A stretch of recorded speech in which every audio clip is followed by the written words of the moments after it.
आपको मैसेज करेंगे। Good morning, हमारी लाइव क्लास शुरू हो गई है। Good morning. बहुत फेक आईडी बनाई है ना, तो पर्सनली वो मैसेंजर पे मैसेज करते हैं पेशेंट्स को। कभी मन करता है कि हम ट्रीट कर दें, आपसे कोई क्वेश्चन पूछा, उनका मन करता है हम ट्रीट करते हैं, सही भी कर सकते हैं। लेकिन अगर मुझसे पूछना है तो मेरी आवाज़ में मैं बोल के ही बताती हूँ, लिख के नहीं बताती। लिख के ये स्टाफ बताते हैं, दूसरी डॉक्टर बताते हैं। वो भी सेम आईडी से होगा, नॉरिया नर्सिंग होम, मतलब जो हमारा लोगो है। आप पहले ओपन करके देख लो, जहाँ पे लाइव वीडियोस हैं वो मतलब हमारा ही पेज है। फेक में तो कोई नहीं बता सकता है ना। ऑनलाइन व्यूअर्स के लिए क्लास हो रही है, आप लोग उनको हेल्प कर रहे हो सिखाने में। ये सब हमारे वॉलंटियर्स हैं जिनको पता है कि हम सिखाने आ रहे हैं, है ना। और इनको मज़ा आता है आने में, खाने पीने में, जो यहाँ पे हम खिलाते हैं बाद में। होता है ना, कई बार हम मंदिर प्रसाद के लिए जाते हैं, गुरुद्वारे कड़ा खाने जाते हैं। जैसे ये हमारा नॉरिया, अगर आपको लग रहा है कि नॉरिया नर्सिंग होम पेज और भी आईडीज बनी है तो आप लाइव देख सकते हो कि मैम लाइव है। तो जो लाइव है वो तो सिर्फ मैम ही कर सकते हैं ना, और मैम की आवाज होगी उसमें। जिसमें मैम की आवाज नहीं है, कोई और वैसे ही फेक कर रहा है, उसके लिए ना मैं जिम्मेदार हूँ। हाँ, और लिख के आपको कोई कुछ देता है, लिंक देता है, फोटो मंगाता है, तो वो नहीं करना है, करना नहीं है। हाँ, लोग लड़की के नाम से भी बन जाते हैं, मतलब स्टाफ के नाम से भी बनाई थी, स्टाफ के नाम से बनाते हैं, तो हमें पता लगते हैं। स्टाफ नहीं करेगा आपको मैसेज अपनी आईडी से, ठीक है। ये लोग सिर्फ एक लाइन में जवाब देंगे या फोन नंबर देंगे। संडे को मैंने रखा है कि सारे हफ्ते के जवाब संडे। मैम मेरी बैठ जाओ यहाँ, डॉटर इन लॉ को प्रेगनेंसी, ये तो आपको कॉल ही करना। सब टेस्ट करवा लिए हैं। टेस्ट के साथ आपकी टेंशन खत्म करनी चाहिए। जो हाँ, जो हमारी बुक्स में लिखा है, जिसके प्रेगनेंसी नहीं हो रही, she needs tender loving care. उसकी जगह होता क्या है कि उसको हर महीने 4-5 दिन, हफ्ता पहले टेंशन हो जाती है कि सब पूछेंगे, घर वाले भी, डॉक्टर को भी जाके बताना पड़ेगा, उनका ट्रीटमेंट भी किया, उसके बावजूद नहीं होगी की जो बात है, किसी और काम में लग जाओ, किसी और काम में लग जाओ तो प्रेगनेंसी हो जाएगी। और ये मेरा अपना पर्सनल एक्सपीरियंस है। जब भाई की शादी होती है उस महीने सबकी हो जाती है। मैम मैं ट्रीटमेंट छोड़ दूँ इस महीने, तो हाँ छोड़ दो, उस महीने हो जाती है। ये पहले का एक्सपीरियंस है, जब ना 6 महीने में कोई एक अड़ता था पेशेंट, वरना सबके हो जाती थी। मैं कहती थी करवा चौथ के बाद सबके हो जाएगी, और सबके हो भी जाती है। करवा चौथ इसलिए मनाते हैं कि ठंडा मौसम आ गया, ठंड में होती है। नर्सिंग होम कहाँ पे, और पहले लोग अलग अलग रहते थे ना। तो हमने हर जगह ही बताया, जैसे आप पेज ओपन करोगे, पेज ओपन करो, वहाँ पे फ्रंट पेज पे दूसरा फोन लेके बैठो, दिखाते रहो उसको। अगर किसी को पे करने में दिक्कत है, जैसे मान लो उनके पास होता ही नहीं है, पेटीएम नहीं है, तो मेरी डॉक्टर आती हैं सुबह 10 बजे से 12 बजे तक। 12 बजे के बाद एकदम रश हो जाता है, इसलिए कह रही हूँ 10 से 11। आजकल सर्दियों में 11 बजे रश हो जाता है। 10 से 11 आप पूछोगे तो ये लोग डॉक्टर से पूछ के, सिस्टर के पास रहते हैं फ़ोन। ये आप ओपन करोगे नॉरिया नर्सिंग, हाँ, यहीं पे मेरा इतना सब कुछ लिखा हुआ है। 30 ईयर्स से लिखा हुआ ना, हम 90% रेट नॉर्मल डिलीवरी का करा रहे हैं। और आज और कम होता जा रहा है, बढ़ नहीं रहा। प्रीवियस सिजेरियन को अगर निकाल दो तो सिर्फ जो फर्स्ट टाइम मेरे पास आ रहे हैं उनमें हार्डली किसी का सिजेरियन होता है। उल्टा होता है 3-4%, 2-3 और 5% से ज़्यादा सिजेरियन रेट नहीं है फर्स्ट प्रेगनेंसी में अगर कोई आता है तो। और उसका सिजेरियन होता है तो भी उसको बहुत तसल्ली होती है कि हाँ रीज़न था कोई, इसलिए हुआ। तुम्हारी फर्स्ट नहीं, प्रीवियस एलएससीएस से ना, हाँ, तो आए। अब प्रीवियस सीजन में थोड़ा सा ज़्यादा है, उसमें 5% नहीं है कि 100 प्रीवियस सीजन में से 95 के नॉर्मल हो जाएंगे, उसमें से। नेक्स्ट नीनी को तो डर लग रहा था मैम, एक्सरसाइज कर लूंगी तो कहीं कुछ हो ना जाए। ये मेरे हस्बैंड 1 घंटा दूर है, मतलब ऑफिस में, कि अगर मैं एक्सरसाइज करूंगी तो नहीं, ऐसे पेन ही स्टार्ट होंगे ना, पेन अपने आप ही स्टार्ट होंगे, हमारे चाहने से नहीं होंगे कभी भी। हमारे चाहने से होते तो सबको पता होता। कॉमन सेंस लगाओ कि अगर पता होता कि हाँ चाहो, चाहने से मैं भी कहती और भी दुनिया कहती, तू चाहना, कोशिश करना, चाहना कि मेरी डिलीवरी आज हो जाए तो आज ही हो जाएगी। थायराइड जो है TSH हमारा 2.5 होना चाहिए। 2.5 के बाद कब सेकंड प्रेगनेंसी प्लान करनी चाहिए? 2 साल बाद। 2 साल बाद अगर आपके पास टाइम है, अगर आपकी एज 35 से कम है, अगर 35 हो चुकी है तो 1 साल भी काफ़ी है, क्योंकि जल्दी करने से थोड़े सिजेरियन ज़्यादा रेट है, तो अब करना है 37 की एज हो गई है तो सिजेरियन हो जाएगा, कोई बात नहीं। पहला हो गया तो फिर दूसरा हो जाएगा, कोई बात नहीं। पहला ही बचाना हमारा काम है, नेशनल प्रोग्राम है ये। जो सब बड़ी बड़ी कॉन्फ्रेंस होती है उसमें यही कहा जाता है, आप पहले को बचाओ। अब एक हो गया तो दूसरा होगा ही, कौन उसका रिस्क लेगा, कौन उसके साथ बैठा रहेगा। कंटिन्यूस डॉक्टर को बैठना पड़ता है अगर प्रीवियस सिजेरियन है। अब ये तो मैं शौक से किसी एक के साथ बैठ जाऊंगी, है ना, लेकिन नेशनल लेवल पे ऐसे नहीं हो सकता ना कि एक पेशेंट के साथ एक डॉक्टर खड़ा रहे। कभी भी उसके टाँकों में ऐसा दर्द सा हो, उसको पहचानना बड़ा मुश्किल है। अल्ट्रासाउंड लेके खड़े रहो, आजकल लेबर रूम में अल्ट्रासाउंड होता है, थोड़ा सा इजी हो गया है कि अल्ट्रासाउंड से देखते रहते हैं, हाँ अंदर के टाँके ठीक है, ठीक है, और ठीक है तो नॉर्मल की वेट कर लेते हैं। मैम आपके लिए विटामिन डी जिसने नहीं लगाया ना, उससे तो मैं नाराज़ हूँ, जिसने अपने घर वालों के नहीं लगाया। डॉक्टर के जाओ, मेरी ले जाओ वीडियो कि ये वाला इंजेक्शन हमें लिख दो। विटामिन डी टेस्ट करा के नहीं तसल्ली है मेरे हिसाब से तो, जिसके बॉडी पे टैनिंग नहीं है, शरीर में 2 रंग नहीं है ना। जहाँ धूप लगती है, कोई तो कपड़ा पहनते हैं हम, वहाँ पे उसके कपड़े के निशान बन जाते हैं अगर धूप में रहते हैं तो। अगर टैनिंग नहीं है, विटामिन डी की डेफिशिएंसी है। और ये इंजेक्शन सबके लगवाना है। जब से मुझे समझ आया, इतनी छोटी चीज से पता नहीं कितने, पूरी इंडस्ट्री जो हेल्थ इंडस्ट्री कह रहे हैं ना बूम पे, वो फेल हो जाएगी अगर विटामिन डी एक के लग जाए। सारे जॉइंट पेन वाले, सारे डायबिटीज वाले एक्टिव हो जाएं, एक्टिव हो जाए तो भी। अगर सुबह जैसे कहते हैं ना सूर्य नमस्कार कर ले एक, तो 90% बीमारियां खत्म हो जाए, विटामिन डी चला जाए और आपकी एक्सरसाइज हो जाए। एक सुबह उठने के लिए रात को जल्दी सोना पड़ेगा, जो कि बहुत ही मुश्किल काम बन गया इस वक्त। पहले तो अंधेरे अंधेरे जाते थे ना फ्रेश होने, कि दिन हो जाएगा सबको दिखाई देंगे, दिखाई नहीं देना चाहिए, अंधेरे में फ्रेश होने जाते थे। और उसी से सेहत ठीक रहती थी कि आपका चलना हो गया 5-6 किलोमीटर और सूरज की रोशनी पड़ गई आपके ऊपर। लेकिन विटामिन डी दोपहर की धूप से मिलता है, वो चाहे 10 मिनट की भी हो, दोपहर की, कम कपड़ों में। और गर्मियों की तो गर्मियों में स्टोर करना होता है, लेकिन वो कर नहीं पाते। शुक्र मनाओ कि इंजेक्शन है, इतना कुछ नहीं बता रही हूँ। एक इंजेक्शन लगाने के लिए जो कि आता ही 50 रुपए का है ना, 10 इंजेक्शन मंगा लो 500 रुपए के, 10 जनों का भला कर दिया तुमने, घर के, फैमिली के, बुआ।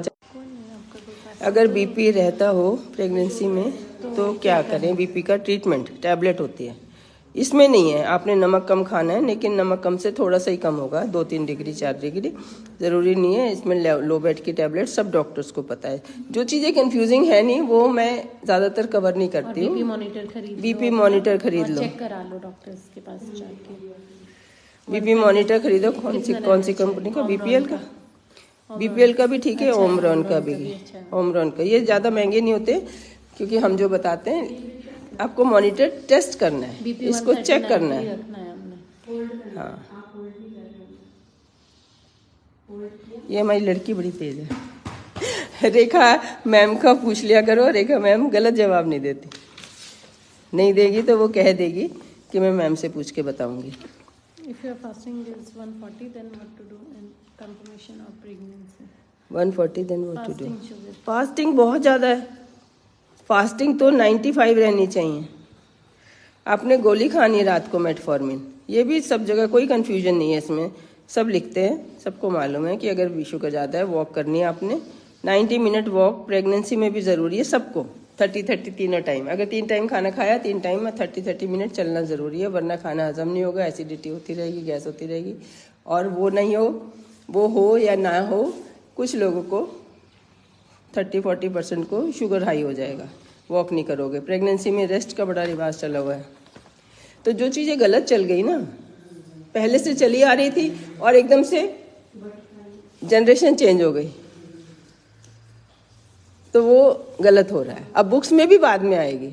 अब मैं तो 2 साल से बता रही हूँ, मेरी जनरल कॉमन सेंस कह रही थी कि शुगर ठीक आ रहा है फास्टिंग, लेकिन इसको है जिस हिसाब से ये बता रही है, क्या खाती है, क्या करती है, शक्ल चेहरे पे लिखी रहते हैं, सारे हार्मोन्स चेहरे से पता चल जाते हैं। ये सीखा है मैंने, चेहरे पे कैसे कैसे सिम्टम आते हैं, निगाह उठा के देखो, वो पेशेंट खुद बता देता है। फेस इधर कर लो। कल एक आए कि हम बाइक पे ठंड में, उसको था कि हम बाइक पे ठंड में आए हैं, क्योंकि घर में नहीं बताना था, हस्बैंड वाइफ, प्रेगनेंसी नहीं हो रही है, और सारे उसके ट्रीटमेंट हो रहे हैं, क्योंकि घर वाले बहुत बड़े डॉक्टर को दिखा रहे हैं, तो वो कहाँ मानेंगे, इतने बड़े डॉक्टर को छोड़ के तुम कहीं और जाओगे, नहीं मानेंगे, इसलिए वो चुपके से आए। उन्होंने वीडियो देख ली, किसी ने भेजी उसकी, और इधर को करो। कहते अभी हमने वापस भी जरूर जाना है। हमने कहा हमारे पास रहने का इंतजाम है, आप रह लो। कहते नहीं, वो घर नहीं बता के आए। हस्बैंड जो है कूली खा रहा था, कूली पता नहीं क्या चीज़ है, तंबाकू जैसी कोई चीज़ है, और उसकी वाइफ के साथ एक बच्चा हो भी चुका है 9 साल का। सारे टेस्ट होते जा रहे हैं, सारे टेस्ट होते जा रहे हैं, HSG भी हो रहा है, ट्यूब टेस्ट भी हो रहा है। ऐसे कहाँ, कैसे ट्यूब खराब हो जाएगी? ट्यूब खराब होती थी जब टीबी हुआ करती थी, ट्यूब खराब होती थी टीबी से, टीबी आजकल होती नहीं है, तो इसलिए ट्यूब खराब होती नहीं है। मिसकैरेज हो रहा है, हस्बैंड स्मोकिंग का, देखो यही बता रही थी, स्मोकिंग हस्बैंड की तरफ पहले हस्बैंड का चेक कराना है, जिसको भी प्रेगनेंसी करनी है पहले हस्बैंड ओके है कि नहीं है, ये जाके मेल डॉक्टर से पूछ के आओ। मेल इनफर्टिलिटी क्लिनिक्स होती हैं, खाली सीमन टेस्ट का कोई फायदा नहीं, ओनली सीमन का कोई फायदा नहीं, गिनती में वो होते हैं, काम नहीं करते, विटामिन डी की डेफिशिएंसी में भी काम नहीं करते, स्मोकिंग में बिल्कुल काम नहीं करते, शुगर में बिल्कुल काम नहीं करते। ये 3 चीजें हस्बैंड की इतनी कॉमन है, जिसके भी नहीं हो रहा है और वो अच्छे डॉक्टर से ट्रीटमेंट करा रहा है, हस्बैंड में रीजन है। वाइफ का ट्रीटमेंट करना आता है, हम गायनेकोलॉजिस्ट को हस्बैंड की तरफ देखते भी नहीं, शक्ल उठा के देख लेना, वो अंदर कमरे में भी उसको बुला लें तो भी पता चल जाए कि ये कैसा झुलसा हुआ है, इसके कैसे बच्चे हो जाएंगे। पूरा 35 पे, ऐसे 35 पे लड़कों की कहते हैं बेस्ट पर्सनैलिटी होती है, अगर उन्होंने अच्छा खाया पिया तो, मतलब उतने वो 25 पे भी नहीं लगते जितने 35 पे अच्छे लगते हैं। और कुछ लोग 35 पे ऐसे लगते हैं पता नहीं 40-50 के, वो खाया ही इतना। 20 से लेके 35 तक अगर 15 साल तुमने, जब पहला बच्चा हुआ तो 2-3-4 साल हुए आपको स्मोकिंग करते, उतना नुकसान नहीं हुआ, हो गई। और यूजुअली गर्ल बेबी हो जाता है। गर्ल जो होते हैं वाइस स्पर्म होते हैं और एक्स स्पर्म होते हैं, तो जो एक्स स्पर्म होते हैं ये फिर भी उतने नाजुक नहीं होते, वाइस स्पर्म तो बहुत ही नाजुक होते हैं, बहुत ही डेलिकेट होते हैं, इतने डेलिकेट होते हैं कि ये सोच लो कि आपका न्यूबॉर्न बेबी पैदा होके बिना कपड़ों के, बिना केयर के जहाँ सर्वाइव कर सके, वहीं हमारा वाइस स्पर्म सर्वाइव करता है। पीछे नहीं जाना है, बैलेंस ऑटोमेटिक सिस्टम है, जहाँ बेबी सर्वाइव कर सके वहीं पैदा हो। अगर धूप ही नहीं है वहाँ ना पैदा हो, बहुत गर्मी है वहाँ ना पैदा हो, बहुत ठंड है वहाँ ना पैदा हो। ठंड से भी स्पर्म खराब हो जाते हैं। स्मोकिंग करता है, पालने वाला नहीं है, बचना नहीं है, उसको बीमारी रहना है, वो ना हो। शुगर है उसको ना हो, थायराइड है उसको ना हो। तो जब पालने वाला पहले सिक्योर होना चाहिए, वहाँ का एटमोसफियर सिक्योर होना चाहिए, तब बच्चा पैदा होना चाहिए। ये ऑटोमेटिक सिस्टम है नेचर का। ये क्वेश्चन जो आ रहे हैं इनका भी जवाब दे लो, हाथ के हाथ पूछो, दूसरा फोन लेके। डॉक्टर मैं बांग्लादेश से, TSH लेवल 7 बहुत ज़्यादा है, थायराइड खाओ। थायराइड तो सबसे आसान बीमारी है, थायराइड 1, लेकिन ऐसे नहीं लिखवा लो, मेरी वीडियो दिखा दो कि ये ले लें क्या, तो सेकेंड ओपिनियन हो, 2 जनों की ओपिनियन हो जाती है ना। एक्सपीरियंस से आता है, मेडिकल प्रोफेशन ऐसा है कि तुम्हें एक्सपीरियंस से आता है। मैं भी 10 साल पहले वो नहीं थी जो आज हूँ, 10 साल में तो बहुत एक्सपीरियंस हो गया, कोविड के बाद तो बहुत ही ज़्यादा हो गया, क्योंकि मैंने कोविड में काम बहुत किया, रात दिन किया, सोती नहीं थी, घर से डांट पड़ती थी, रजाई में छिप के मोबाइल पे जवाब देती थी। वॉइस मैसेज भी दिए मैंने पहले, वो तब कोविड में दिया, अब नहीं देती हूँ। सारी जिंदगी उस लेवल का काम नहीं हो सकता, 1 साल 6 महीने कर लिया। और तब यहाँ नहीं आते थे, तो यहाँ का काम कम था ऑनलाइन का, अब यहाँ इतने आते हैं, तो यहाँ का करूँ कि ऑनलाइन का करें, जवाब दें उनको, है ना। जवाब देने में पढ़ना, फ़ोन पे पढ़ना, फिर उसको लिखना, और लिखने में गलती हो जाती है। एक स्पेसिफिक केस के लिए लिख सकते हैं हम, जनरलाइज। अब थायराइड सबको नहीं 50 चलेगा, 7 पॉइंट, अगर TSH 7 पॉइंट है 5 ये, इसको दोबारा कराओ, 2-3 बार की एवरेज लेंगे, कभी कुछ आएगा कभी कुछ आएगा, कभी तो बिल्कुल ही गलत आ जाएगा, 2.8 भी आ जाएगा। फिर इन तीनों की एवरेज, या फिर उसके बाद एक और बार कराएंगे, अगर बहुत डिफरेंट आएगा तीनों बार तो किसी अलग लैब से कराएंगे। अच्छी लैब से। मैम ये 37 उसके बाद AFI 7.2 है। 37 पे 7 AFI बिल्कुल ठीक है। प्रीवियस सिजेरियन है और डॉपलर भी नॉर्मल आया है। हाँ, AFI 7 दो नॉर्मल है, बिल्कुल नॉर्मल है, डॉक्टर चेंज करो। सी सेक्शन बोल रहे हैं प्रीवियस। आगे नेक्स्ट चलो। 7 बिल्कुल ठीक है, बच्चे की मूवमेंट हो रही है। एक और बात बताने दे, अगर बच्चे की मूवमेंट हो रही है तो पानी है, बिना पानी के मूवमेंट ही नहीं होगी। अगर मूवमेंट हो रही है, हमने अल्ट्रासाउंड कराया ही क्यों, FI देखा ही क्यों? कोई इंडिकेशन नहीं है कि आपने बार बार AFI देखना है। अगर मूवमेंट नहीं हो रही है तब देखना है। लेकिन 9th मंथ के शुरू में करा लेते हैं, कोई बात नहीं, करा लो, पता चल जाए। 100 में से 1 का भी फायदा हो जाए और 100 करा रहे हैं तो भी ठीक है। लेकिन ये नहीं कि 100 में से 50 का नुकसान ही हो जाए कराने से। अल्ट्रासाउंड करा के तो कोई भी नॉर्मल घर नहीं लौटता, उस दिन किसी को नींद नहीं आती, ये हालत हुई हुई है। मैं आज भी इतना काम करना नहीं चाहती हूँ, लेकिन मजबूरी में फंस गई हूँ, छोड़ा नहीं जाता मुझसे। प्रेगनेंसी में जो फास्टिंग जो NIPT टेस्ट होता है वो मतलब कंफर्म टेस्ट होता है? नहीं, NIPT तो मुझे पर्सनली कोई ज़्यादा पसंद नहीं है। या तो कराओ तो अगर बहुत कोई इंडिकेशन है तो एमनियोसेंटेसिस करा लो। एमनियोसेंटेसिस कंफर्म होता है, उसमें अंदर से पानी लेके माइक्रोस्कोप में देख लेते हैं, जेनेटिक मटेरियल उसका बिल्कुल सही है। और उसके लिए पहले कॉल करो तभी मैं बता पाऊंगी। 9.56 या मेडिकल कॉलेज में दिखाओ।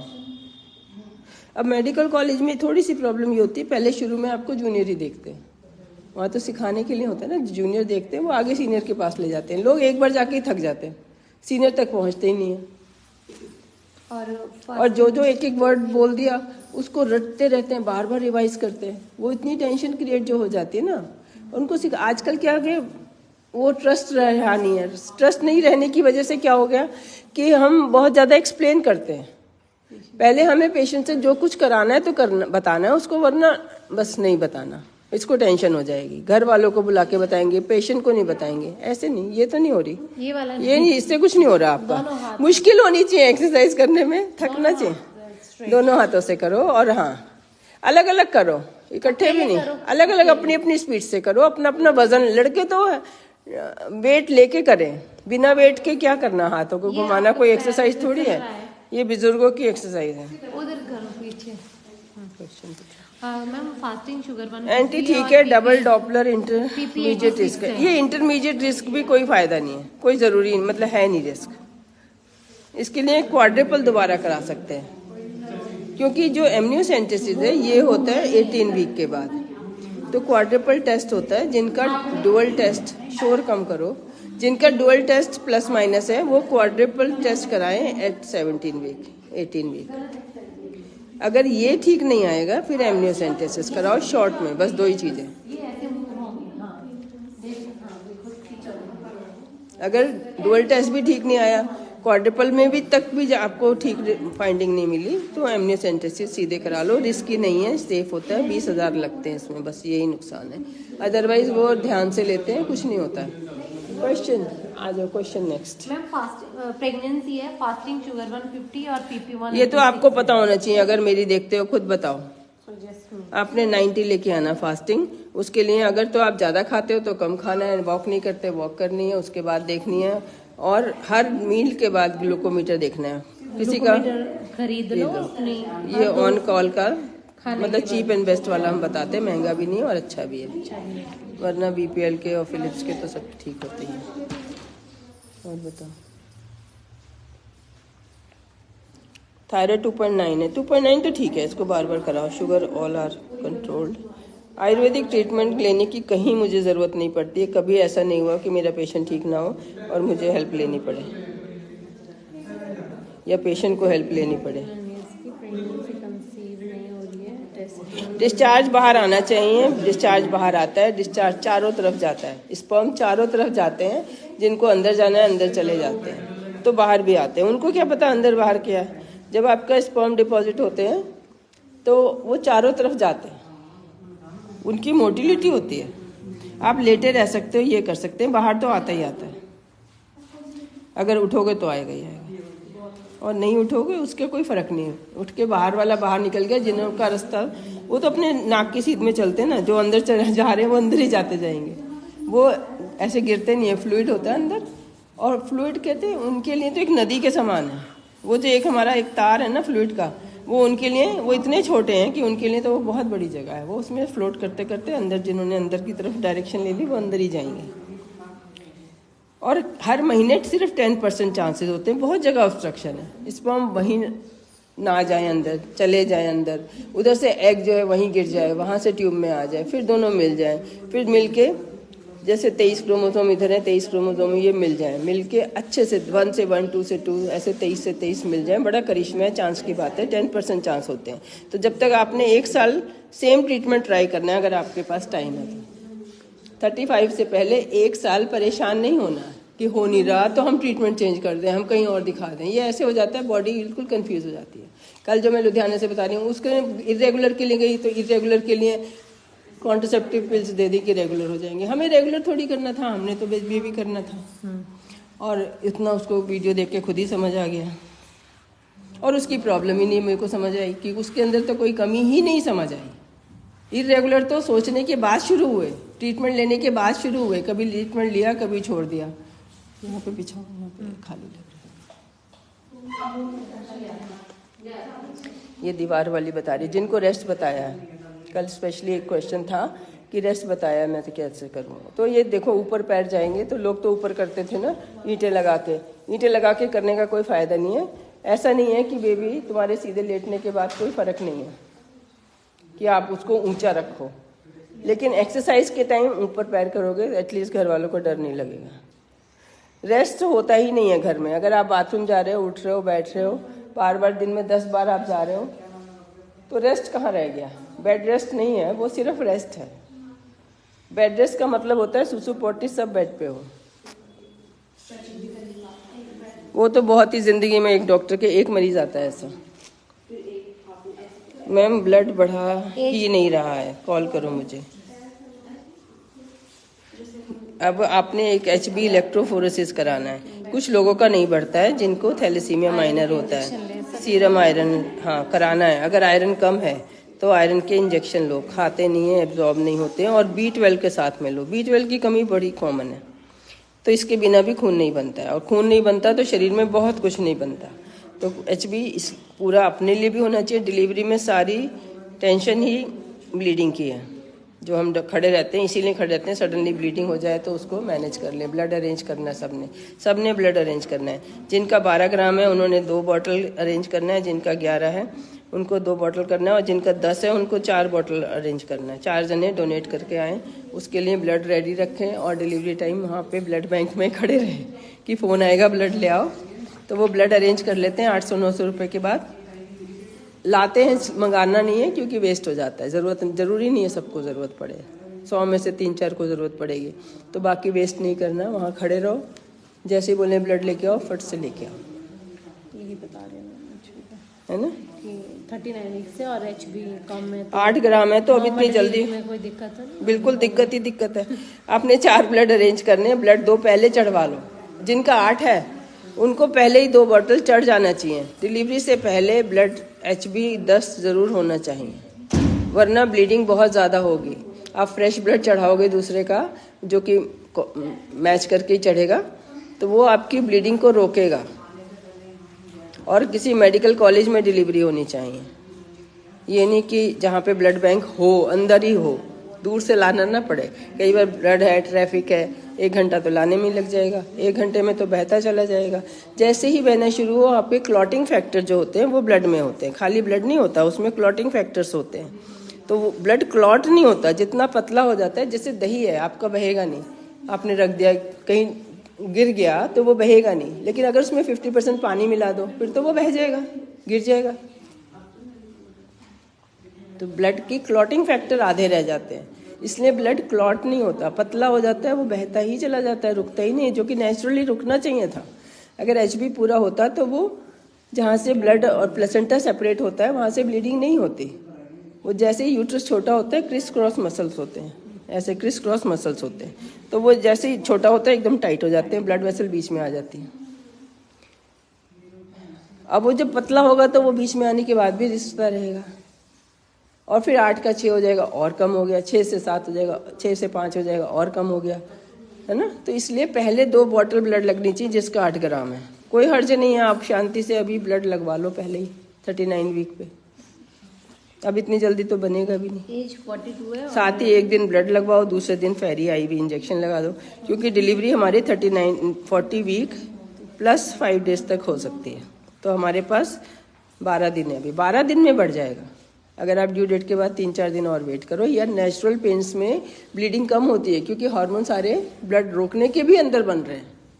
ऑक्सीटोसिन अंदर से बन रहा है। और जब हम बाहर से आर्टिफिशियल पेन दे के डिलीवरी कराते हैं तो हम बाहर से देना पड़ता है, अंदर से तो बन ही नहीं रहा, अंदर से तो पेन आ नहीं रहते। हमारे आर्टिफिशियल से पेन आ रहे हैं और उसी से फिर हमें ब्लीडिंग रोकने के लिए भी हमें ही देना पड़ेगा। जो मेरे टीचर थे, आप इधर आओ, आप जहाँ ब्लड, वो कहते थे कि डिलीवरी में इंटरफियर नहीं करना, वरना सब जैसे ना कैस्केड होता है, एक के बाद एक अपना आप, एक के बाद एक चीज शुरू हो जाती है। फिर पेन से दूध आता है, पेन से ही ब्लीडिंग ठीक होती है। अगर पेन ही नहीं अंदर है तो हर चीज फिर हमें करनी पड़ेगी।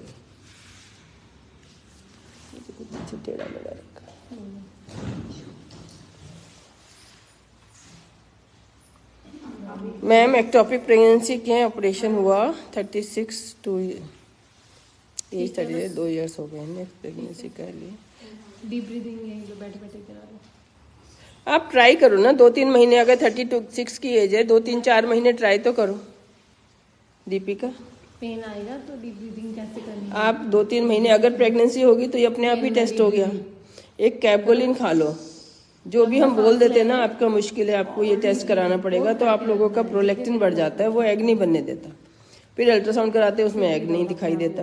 तो ये कैपगोलिन इतनी सेफ दवाई है, चाहे 0 हो जाए, चाहे 0 हो जाए, कोई नुकसान नहीं। अच्छा, बेबी हार्ट रेट 128 है। हाँ, वो कभी ऐसे लगता है 128 है। 37 एज है, प्रेगनेंसी के लिए बच्चे को कोई सिंड्रोम की प्रॉब्लम तो नहीं, कुछ नहीं होती। 37 पे ऐसा नहीं है कि 37 पे ज़्यादा होती है। हम टेस्ट कराते हैं, रेशो ऐसे बदलती है कि जैसे 25 वाले में 1000 में से 1 को कोई कंप्लेन होनी है, कोई ऐसा होना है। तो अगर 35 की एज है तो 1 की जगह 3 को हो जाएगा। तो उसी के लिए ड्यूअल टेस्ट बने, ड्यूअल टेस्ट कराया आपने, और बिल्कुल सिक्योर रहो। उसके बाद कोई परेशानी नहीं, ज़्यादा डर लगेगा तो एमनियोसेंटेसिस हो जाएगा। तो आपका बेबी अल्टीमेटली ठीक ही होगा आज की डेट में। इस चीज़ का डर इतना है। USA में एक अलग डिपार्टमेंट होता है जहाँ ये डर का इलाज होता है, बीमारी के डर का इलाज होता है। ये एक नई बीमारी होगी जिसमें बीमारी के डर का इलाज करना पड़ता है। बीमारी से इतना ज़्यादा डर जाते हैं कि वो ही एक बीमारी बन जाती है। उसकी भी दवाई है। और डीप ब्रीदिंग करो, मंदिर जाओ, इन सब से भी तसल्ली होती है। पूजा पाठ का ये फायदा है कि फिर हम भगवान भरोसे छोड़ देते हैं। ये 9th मंथ में कैसे बैठ के एक्सरसाइज करनी, जिनसे नहीं बैठा, हस्बैंड वाइफ दोनों, डॉक्टर, हाँ जी दोनों लगा सकते हैं। क्या विटामिन D तो नहीं कह रहे? विटामिन D, हाँ जी। मोनिका जी, PCOS में कंसीव होता है? बिल्कुल होता है। 118 kg में नहीं करना है, करना ही नहीं है। होने की बात छोड़ो, 118 kg को प्रेगनेंसी नहीं करनी, नॉट अलाउड। ये प्रैक्टिस करनी नहीं, करनी नहीं आपने, क्योंकि संभालोगे कैसे? आपको तो 130 हो जाएगा, आपसे चला ही नहीं जाएगा। लोगों का 8-9 किलो बढ़ता है, आपका 20 किलो बढ़ जाएगा ड्यूरिंग प्रेगनेंसी। कैसे संभालोगे अपने को, कैसे घुटने बचाओगे अपने? और शुगर ज़्यादा है, थायराइड ज़्यादा है, वो तो पहले ठीक करना ही है। PCOD, प्योर PCOD बहुत कम होता है, वो मुझे फेस देख के पता चलता है, मतलब औरों को भी पता चलता है। और उसमें आपका हाइपर इंसुलिन ज़्यादा होना चाहिए बॉडी में, उसका ट्रीटमेंट कराना है फिर। और टेस्टोस्टेरोन ज़्यादा होना चाहिए। और आपको कभी भी रेगुलर मेंसेस नहीं आता यूजुअली। बहुत वैरायटी है इसमें, फुल स्पेक्ट्रम होता है। किसी को बहुत माइनर सा होता है कि ज़रा सा दे, किसी को फुल फ्लेज्ड होता है। तो इसीलिए किसी को पता नहीं है PCOD होता क्या है। बस अल्ट्रासाउंड देखा, अल्ट्रासाउंड वाले ने लिख दिया PCOD लाइक फाइंडिंग, वहाँ पे लाइक लिखा होता है, PCOD लाइक फाइंडिंग्स। तो ये लाइक वर्ड पे ध्यान देना है, उसके जैसी है, पीसीओडी नहीं है। और पीसीओडी जब नेट पे पढ़ लेते हैं उसमें लिखा होता है आपको ये प्रॉब्लम हो सकती है और आप पागल हो जाते हैं, और पागल होने से प्रोलैक्टिन बढ़ जाता है और उसके लिए कैपगोलिन खा लो। मेरे तो कंडेम करते हैं मुझे सब। अच्छा, बस इसको 2 ही चीज़ें पता है, विटामिन डी और कैपगोलिन। सच में विटामिन डी और कैपगोलिन तो बहुत ज़रूरी चीज़ें हैं, जो कि अगर आप सूर्य नमस्कार कर लो तो ठीक हो सकती है, अदरवाइज इंजेक्शन लगवा लो और कैपगोलिन की गोली खा लो हर हफ्ते, आपका एग बन जाएगा। बाकी बॉडी फिर भी खराब रहेगी, दिमाग फिर भी खराब रहेगा, इरिटेबल आप बाद में फिर से हो जाओगे। अगर अपने को सेल्फ मैनेजमेंट सीखना है तो शशि मैम का नंबर ले लो, मैंने पिछली क्लास में बताया था। पेशेंट मेरे इतने प्यारे हैं ना, बस वो मेरे सिवाय किसी से बात ही नहीं करना चाहते। मैं कितने लोगों को इंट्रोड्यूस कराती हूँ, कोई भी कॉल नहीं जाती। ये एक पेशेंट का क्वेश्चन है, मैं इसी में इतनी मोटिवेशन मुझे रहती है कि इतने लोग जैसे मेरी तरफ देख रहे हैं, मैं कैसे चुप हो जाऊँ। वो कहते हैं ना, मिल्टन एक था, miles to go before I sleep. सोना भी ऐसे लगता है गुनाह कर रही हूँ, सो के टाइम वेस्ट कर दिया, इतने में कितने जवाब दे देती। हाँ, एज 42 है और आयुर्वेदिक मेडिसिन ले रहे हैं, शुगर थायराइड। आयुर्वेदिक बंद करो, जिस दवाई का पता नहीं क्यों दे रहे हैं। पहले तो ये नहीं पता कि हमें हुआ क्या है। सिस्ट को बच्चे होने की कोई दवाई नहीं होती। बच्चे होने की दवाई जब हम छोटे थे बाई पोस्ट आ जाती थी, 500 रुपये, मैंने अखबार में देखा है, 500 रुपये भेजो, लड़का होने की दवाई, बच्चा होने की दवाई, जगह जगह वहाँ पे ट्रेन से जाओ ना, रास्ते में लिखा मिलता है। ये सारी वो चीजें हैं जिसमें बस 500 रुपये देने आपने, और आप कहते हो उनकी। हाँ, कल भी किसी ने कहा, लेकिन वहाँ पे उनके ट्रीटमेंट से मेरी भाभी के हो गया था। बिना ट्रीटमेंट के भी कितने की भाभी के हो गया, कितने लोगों की भाभीयों के बिना ट्रीटमेंट के भी तो हुआ है। तो तुम्हारी भाभी के ट्रीटमेंट से हो गया तो इसका मतलब ये नहीं कि ट्रीटमेंट से हो गया, वो तो होना ही है बच्चा। तो भाभी ने टेंशन नहीं की होगी, तुमने टेंशन कर रहे हो। भाभी को 2 साल हुए होंगे ट्राई करते, तुम्हें 6 साल हो गए। पहले 4 साल तुमने किया नहीं, हुए तुम्हें भी 2 साल हैं, लेकिन तुम समझ रहे हो कि हमें 6 साल हो गए। बहुत सारी बातें हैं, तो बहुत सारी बातें हैं जिससे, और कुछ भी ना हो तो भी 10% चांस है। ये तो 10% का मतलब ये नहीं है कि 10 महीने बाद ही होना है। पहले महीने में भी 10% को होगा, दूसरे महीने में 10% को होगा। तो जिसका पहले महीने वो तो सोचेगा पता नहीं डॉक्टर ने जादू ही कर दिया, वो होना ही था। किसी के शादी वाली पहली सुहागरात में ही हो जाता है, पहले दिन ही हो जाता है। वो 9 महीने से पहले ही बच्चा हो जाता है, 8.5 महीने पे। तो सबके तो नहीं हो जाता, नहीं हो जाता ना। यहाँ से समझो कि जल्दी से जल्दी शादी होते ही ट्राई करेंगे तो भी 1.5 साल में होता है, बहुत लोगों के 2 साल में होता है, और बहुतों के 8 महीने बाद ही हो जाता है। तो ये नेचुरल ही 10% चांस है। इसको ये तो रूल बदल ही नहीं सकता ना, कोई डॉक्टर पकड़ के तो मिला नहीं सकता उनको। आईवीएफ में भी हम पकड़ के नहीं मिलाते, हम उन दोनों को साथ रख देते हैं, उसको साथ रख देते हैं। एक मेल में होता है कि स्पर्म बिल्कुल एक्टिव नहीं होते हैं, बहुत कम होते हैं, वो इक्सी है। वो एक चीज़ है जो कि हमें करनी पड़ती है कि उसको एक नुकीली चीज़ पिपेट में डाल के उसके अंदर, एग के अंदर स्पर्म को डाल देते हैं। और अगर कभी भी आईवीएफ कराते हो तो 3 साइकिल इकट्ठे कराओ। एक करा दिया, छोड़ दिया, फिर 3 महीने नहीं हुआ, फिर सोचा कि नहीं हो रहा, चलो फिर पैसे इकट्ठे करे, फिर करा दिया। इसका कभी फ़ायदा नहीं होगा, इससे बहुत डिप्रेशन, बहुत टॉर्चर है। आप पहले 2 साल 3 साल ऐसे ट्राई करो, पूरी सब चीज़ें करके, बिना टेंशन के 2 साल ट्राई करो, 1 साल ट्राई करो, और फिर आईवीएफ कराना है तो 3 साइकिल के इकट्ठे पैसे जमा करा दो। हर बार पैसे देने का भी टॉर्चर ना हो। एक बार नहीं हुआ तो खुश हो, चलो पैसे वसूल हो गए। पहली बार हो जाता तो ऐसा लगता कि हमने फालतू ही 3 बार के दे दिए, ठीक है ना। तो एक खुशी की ऑप्शन हमेशा साथ रखो कि हो जाए तो खुश, और नहीं हो जाए तो उससे भी ज़्यादा खुश। अगर आपने 3 बार के पैसे दिए हैं और पहली बार नहीं हुआ तो आपको ये तो खुशी होगी हमारे पैसे वसूल हो गए, हमने अच्छा हुआ 3 बार के करा दिए, वरना फिर से पूरे देने पड़ते। तो वो 2 बार के पैसों में 3 बार दे देते हैं, और उससे क्या होता है कि आपकी जो साइकिल है, हार्मोन लेवल है ना, वो कंटिन्यूसली हम बाहर से मेंटेन कर रहे हैं। अब हमने बाहर से मेंटेन कर दिए, हुआ नहीं, वो ड्रॉप कर गए। ड्रॉप करके अंदर से जो बनने थे वो बने नहीं, वो भी नहीं बने, क्योंकि बाहर से देते हैं तो अंदर से बनने अपने आप बंद हो जाते हैं। तो ये आईवीएफ वाले तो पूरा कंट्रोल अपने ऊपर ले लेते हैं, अपने अंदर वाले बॉडी के बने ना बने, नहीं बन रहे मान के, और कई बार तो उनको सप्रेस करके, ये जो 3 महीने कॉन्ट्रासेप्टिव देते हैं कि उनको सप्रेस ही कर दो, अंदर से बनना ही नहीं, हमारे ही ट्रीटमेंट से बनेगा, पूरा फुल डोज हम ही देंगे। ऐसा नहीं है कि इतनी कमी और इतना हम ऐड कर रहे हैं, इसको सप्रेस कर दिया, फिर हम ही देंगे और हमने देना यहाँ बंद कर दिया। अब क्या होगा, ये नीचे चले गए, अंदर से तो बन ही नहीं रहे, सप्रेस किए हुए थे। तो आपके इरेगुलर रहने ही हैं 2-3 महीने, 3 महीने बाद जब रेगुलर होने आएंगे तब तक आप और उदास हो जाओगे। तो ये चीज़ मैं देख रही हूँ रोज। जब ऑनलाइन काम नहीं करती थी तब नहीं पता था ये सब बाकी दुनिया में क्या हो रहा है। अपने पास पेशेंट आया, समझा बुझा के भेज दिया, ठीक हो गया, चला गया तो चला गया, मुझे वापस पता ही नहीं चला उसका क्या हो गया। अभी इतने हज़ारों पेशेंट में एक मैसेज आया है कि आपने बताया नहीं मेरी ट्यूब ब्लॉक है। मैं उसको भी कहना चाहती हूँ उसकी ट्यूब ब्लॉक नहीं होगी, ये हमारी जो दवाई है वही बाहर गिर जाती है, टेक्नीशियन करते हैं, दोबारा कराए कहीं और से कराए। हर जगह का टेक्नीशियन तो ऐसा नहीं करेगा ना, कोई टेक्नीशियन से गिर गई तो गिर गई, चलो उसने रिपोर्ट दे दी। कई इंडिया में सब तो रिस्पॉन्सिबल भी नहीं है और सब इररिस्पॉन्सिबल भी नहीं है ना, गिर गई तो दोबारा डालनी चाहिए। और तकिया हिप्स के नीचे तकिया नहीं रखते तो समझो तुम्हारा HSG चाहिए। अच्छी बात आ गई दिमाग में। HSG जो ट्यूब टेस्ट करते हैं, मैं स्पेशली कह के भेजती हूँ कि हिप्स के नीचे तकिया रखना है, दवाई डालते हैं वो तो यहीं वापस गिर जाती है, वो अंदर जानी चाहिए, फिर ट्यूब से होके फिर हम एक्सरे में देते हैं, ट्यूब में से होके निकल गई वो एक्सरे में दिखाई देती है। और ये डे 7-8 से पहले कराना नहीं चाहिए। और इसके पहले नीचे वजाइना में इन्फेक्शन तो नहीं है, हमें एंडोमेट्रियल बायोप्सी करानी चाहिए।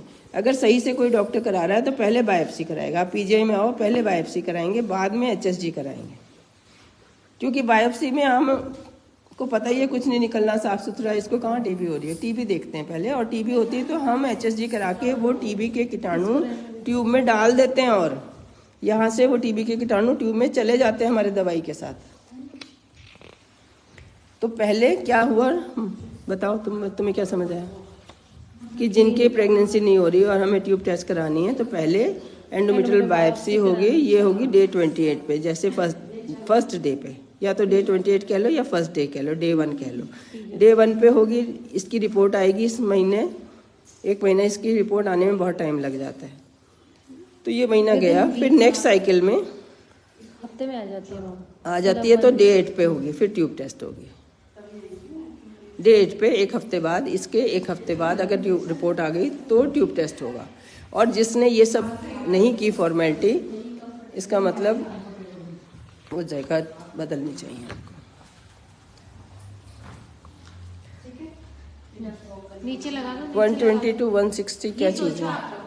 PCOS होता ही नहीं है पहली बात। आप उसको थायराइड देखो, शुगर देखो, हस्बैंड को देखो, हस्बैंड को थायराइड शुगर तो नहीं है। PCOS आपका टेंशन से ही हो जाता है, बहुत रेयर होता है, हो सकता है बहुत रेयर, मुझे तो 2-3 देखे हैं आज तक। एक की तो मैंने ऑनलाइन शक्ल से सोचा, बताया नहीं उसको कि इसको तो जरूर ये है PCOD, उसकी भी प्रेगनेंसी हो गई, डिलीवरी भी हो गई अब तो। अदरवाइज अगर जो ब्यूटी पैरामीटर है, आप शीशे में शक्ल देखो, PCOD आपको वहीं पता चल जाएगी। अगर आपकी लड़की जैसी शक्ल है, PCOD नहीं है। थोड़े बहुत बाल आते हैं, इसका मतलब ये नहीं है PCOD है। रेगुलर साइकिल आते हैं, PCOD नहीं है।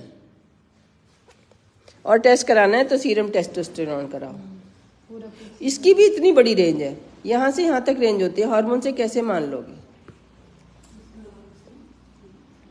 और इसका इलाज है, PCOD का इलाज है, अगर असली वाली है। अगर असली वाली है नहीं और इलाज हम असली वाली का कर रहे हैं, है ना, एक ट्रू PCOD हो गया, एक PCOD लाइक पिक्चर हो गई। अगर हम PCOD लाइक पिक्चर का वो इलाज करेंगे जो PCOD का करना है, तो वो भी गलत हो जाएगा। दाल में नमक कम नहीं है और हमने डाल दिया तो भी गलत हो जाएगा।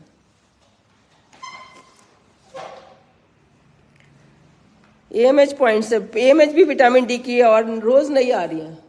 पहले था कि शुगर हो रहा है विटामिन D की डेफिशिएंसी से, और स्पर्म नहीं काम कर रहे हैं, है ना। एक तो डायबिटीज हो रही है विटामिन D की डेफिशिएंसी से, HbA1c करा के सीमन टेस्ट कराने का कोई फायदा नहीं, वो आएगी रिपोर्ट सही लेकिन वो काम नहीं करेंगे। ये दूसरी रिपोर्ट आ गई, है ना,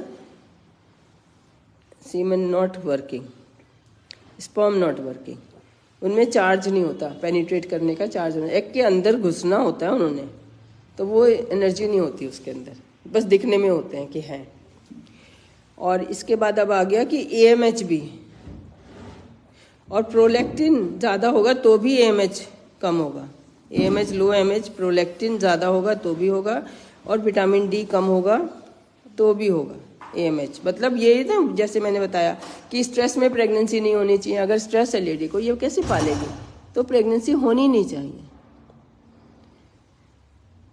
अगर धूप ही नहीं है, विटामिन D नहीं है, तो AMH कम हो जाता है लेडी में, कि यहाँ पे धूप ही नहीं है, बच्चा पलेगा कैसे। जो लोग धूप में नहीं रहते और विटामिन D नहीं लगवा रहे हैं, 1 हफ्ते के लिए अपना मनी प्लांट अंदर रख लो। मनी प्लांट का नाम मनी प्लांट है ना, क्योंकि वो बड़ी केयर मांगता है शुरू में, बाद में नहीं, शुरू में। और जो केयर करना जानता है उन्हीं के घर होता है।